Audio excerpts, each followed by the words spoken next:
સુરતમાં એમડી ડ્રગ્સની બદને દૂર કરવા પોલીસ કમિશનર આપેલા આદેશને લઈને ક્રાઇમ બ્રાન્ચની ટીમ પેટ્રોલિંગમાંથી ત્યારે બાતમીના આધારે ગોડાદરા વિસ્તારમાંથી રાજસ્થાનથી એમડી લઈ આવેલા 3ને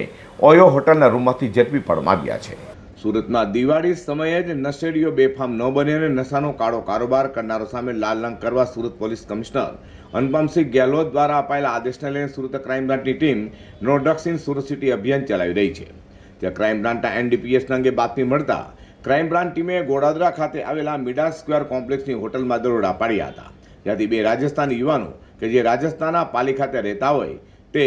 આકિબ જાવેદ ખાન, સલીમ ખાન અને દિનેશ જોધારામ જાટને ઝડપી પાડી તેઓ પાસેથી 2,52,000થી વધુ મત્તાનો એમડી ડ્રગ્સ તથા 2 મોબાઈલ પર મળી 2,87,000થી વધુ મત્તા કબજે કરી તેઓ વિરુદ્ધ કાયદેસર કાર્યવાહી હાથ ધરી હતી। તો ઝડપાયેલો આરોપી આકિબ જાવેદ ખાન રાજસ્થાનના પ્રતાપગઢ પોલીસ મથકમાં પણ એનડીપીએસના ગુનામાં અગાઉ ઝડપાઈ હોવાની કબૂલાત કરી છે।